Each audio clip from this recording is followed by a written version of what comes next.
वाचो वेगम, वाणी के वेग को शासन में लीजिए। और मनशाह, मनोवेगम, मन का वेग आता है।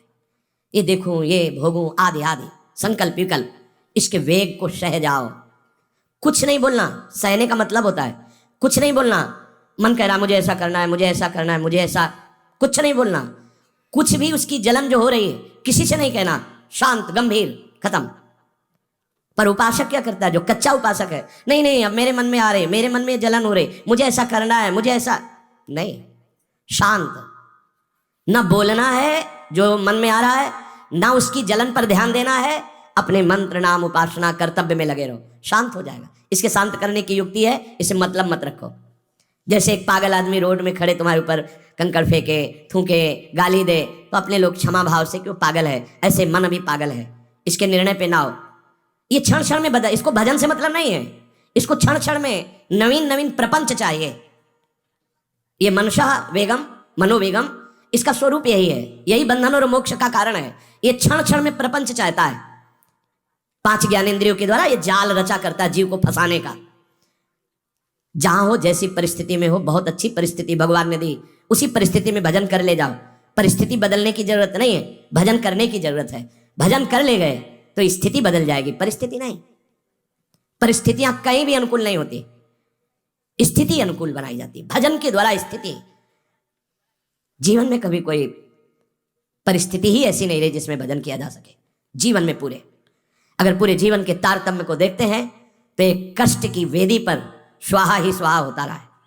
जीवन की आहुति केवल कष्ट पर, और आज भी कष्ट ही कष्ट। फिर आप सोचोगे सुख किसे कहते हैं? ऐसे कांटों वाले पेड़ पर ऐसा सुगंधित फूल खिलता है कि जिससे परमात्मा मुग्ध हो जाता है। जीवात्मा नहीं, परमात्मा मुग्ध हो जाता है। वो ये मार्ग है। उस सुमन को लेकर वो अपने श्रृंगार में लगा लेते हैं। सुमन, सुंदर मन, ये कांटों पे खिलता है। जैसे गुलाब का फूल कांटों पे नहीं खिलता, हाँ ये कांटे हैं। हर द्वंद की पीड़ा को सहता हुआ जब उपासक आगे बढ़ता है तब सुमन खिलता है। उस सुमन को प्रियाजू अपने केश पास पे धारण करते हैं, उस सुमन को प्रियाजू अपने कर कमल में लेते हैं। अगर आप सहना नहीं सीखे, मांगे बनी रही हृदय की, ऐसा हो तो भजन हो सकता है, ऐसा हो तो भजन, लिख लो आप। मन बहुत चंचल है, इसको हर समय नवम नवम नवम, जहां जैसी परिस्थिति उसी में भजन करके निकल चलो। गृहस्थ में हो, विरक्त में हो, गांव में हो, शहर में हो, जहां जैसी परिस्थिति। परिस्थिति बदलने की कोशिश मत करो, स्थिति बदलने की कोशिश करो। जिनको लगता है परिस्थिति बदल जाएगी तो भजन होने लगेगा, नहीं। भजन होने लगेगा तो किसी भी परिस्थिति में भजन होने लगेगा, भजन नहीं तो किसी भी परिस्थिति में नहीं होगा, पक्का समझ लीजिए। इसलिए मनोवेगम, ये जो मन का वेग आ रहा है, इसको आप सहना सीखो और प्रियाजू पर भरोसा रखो। उनको जैसी परिस्थिति देनी होगी दे देंगी ना, भरोसा रखो। अगर मांग मुख से निकाल दी तो अधूरापन साबित हो जाएगा कि हमको ये खाना पीना, ये हमको पहनना, ये ऐसी परिस्थिति, ये ऐसी छोड़ दो। जोई जोई प्यारो करे सोई मोहि भावे। शांत हो जाओ, मन के वेग को सह जाओ। क्रोध वेगम, महाप्रभु कह रहे हैं कुत्सितवाद विकार है। समस्त विकारों में प्रधान विकार होता है काम। काम से ही क्रोध का प्रादुर्भाव होता है।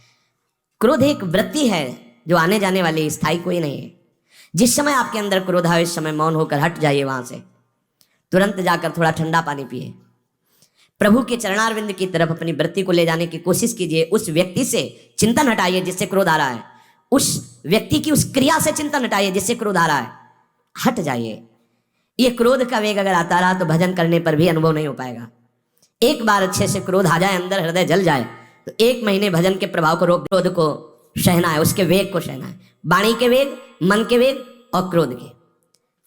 अगर क्रोध के वेग को सह गए तो अगला है हिंसा का वेग, वो अपने आप सह जाओगे, क्योंकि क्रोध से ही हिंसा होती है। हिंसा का वेग, वाणी के द्वारा बहुत हिंसा होती है।